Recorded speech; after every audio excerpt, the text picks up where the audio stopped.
Pada awal skin, kita akan diperlihatkan Takemichi yang berpikir untuk kembali ke masa depan. Chifuyu heran, kenapa Takemichi mau kembali ke masa depan. Padahal Takemichi belum berhasil mencapai apapun. Takemichi memberitahu Chifuyu, demi melindungi Yuzuha dari tindak kekerasan Taiju, Hakai akan membunuh Taiju.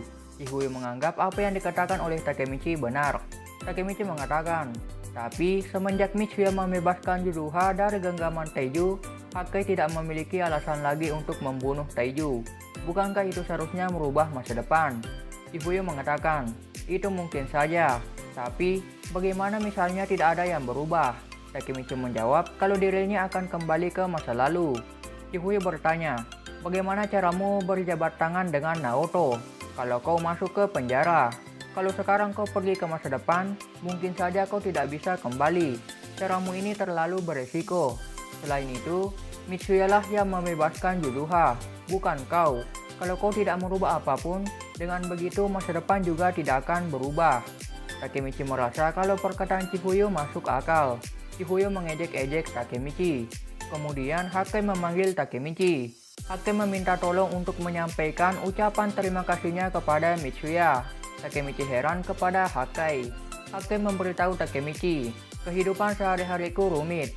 Di dalam keluarga, kami tidak memiliki ibu. Dan dari kecil, ayah kami jarang sekali berada di rumah. Dengan begitu, yang bertanggung jawab adalah Taiju. Sebagai saudara tertua, dari kecil, dia sudah menjadi raja. Meskipun, dia hanya lebih besar dan lebih kuat dibandingkan dengan anak-anak lain. Di atas itu semua, dia hebat dalam mengambil hati orang. Semua pengikut Taiju menyukai dirinya. Taiju itu ahli dalam menggunakan kekerasan. Ini fakta yang memilukan. Kalau dia menghajar seseorang, dia akan menghajarnya habis-habisan, bahkan kepada saudaranya sendiri.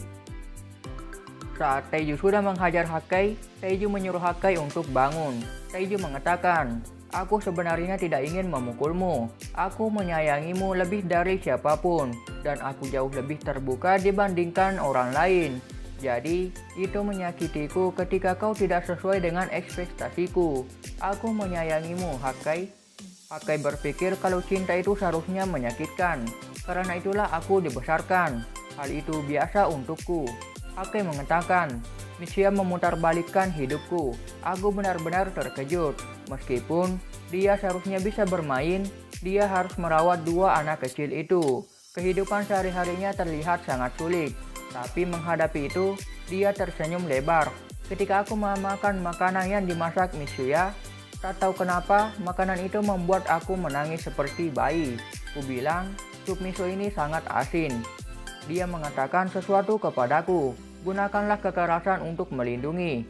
Dulu, aku bersumpah untuk melindungi keluargaku. Hakai kemudian teringat Taiju yang memukulnya agar Yuzuha tidak dipukul. Tapi, pada suatu saat Taiju melanggar janjinya. Taiju menghajar Yuzuha seperti biasa. Mendengar hal tersebut, Takemichi dan Chifuyu tampak kesal. Hakai mengatakan, paham kan? Dia memikirkan janji yang sudah dia buat dengan Mitsuya. Dia tidak akan pernah melepaskan Yuzuha. Takemichi bertanya kepada Hakai, kalau begitu, bagaimana cara kami membantu Yuzuha? Hakai memberitahu Takemichi, kalau berdiri di dekat Taiju saja membuat dirinya gemetaran dan tidak bisa melakukan apapun. Hakai mengatakan, itulah kenapa aku keluar dari Toman. Aku tidak mau merusak nama Toman. Demi melindungi keluargaku, aku akan menggunakan kekerasan. Aku akan membunuh Taiju. Takemichi terkejut dengan apa yang dikatakan oleh Hakai. Hakai menyuruh Takemichi untuk tidak mengkhawatirkan dirinya. Takemichi bertanya, kenapa kau memberitahu kami hal ini?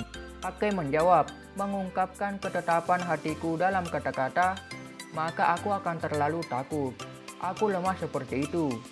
Sebelum pergi, Hakai merasa senang karena bisa saling mengenal dengan Takemichi. Takemichi memberitahu Chifuyu kalau ini membuat dirinya kesal.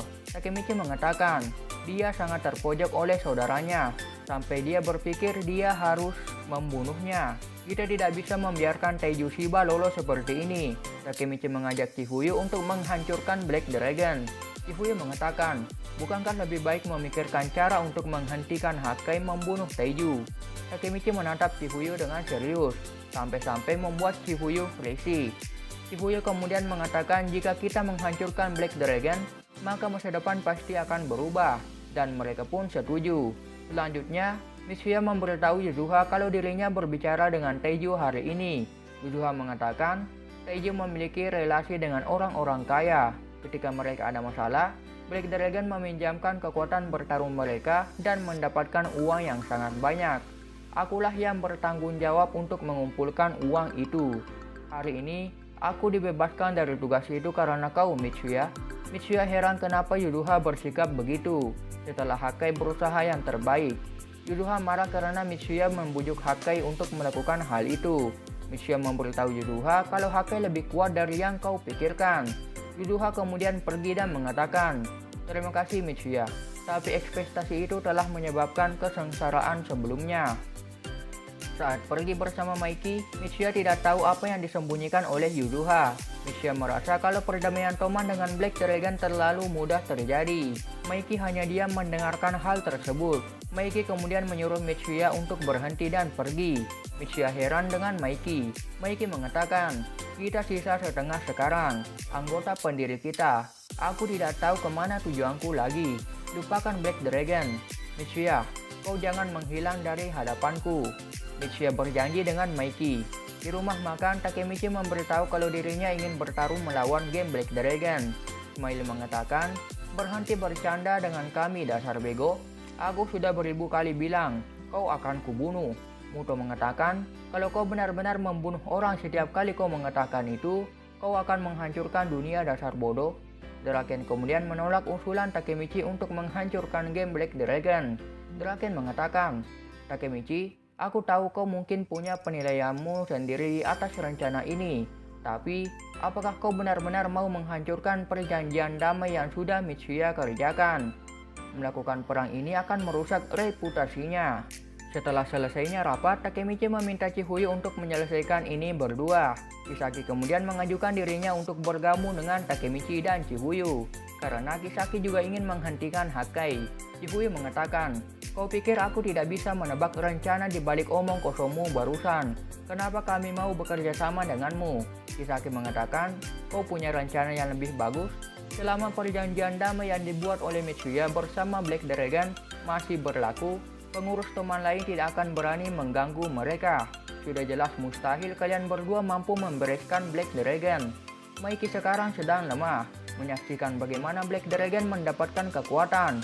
Aku ingin menghancurkan mereka saat ini." Chihuyu kemudian mengancam Kisaki dan menyuruh Kisaki untuk tidak memanggilnya Maiki, tapi memanggilnya Maiki-kun. Chihuyu mengatakan, "Meskipun kau seorang kapten, kita seumuran. Jadi jangan bertingkah kau lebih hebat daripada aku."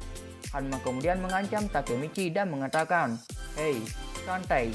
Kau seharusnya tahu bertengkar seperti ini sangat dilarang. Langgar pantangan itu dan aku juga akan sedikit menggila, dasar bajingan."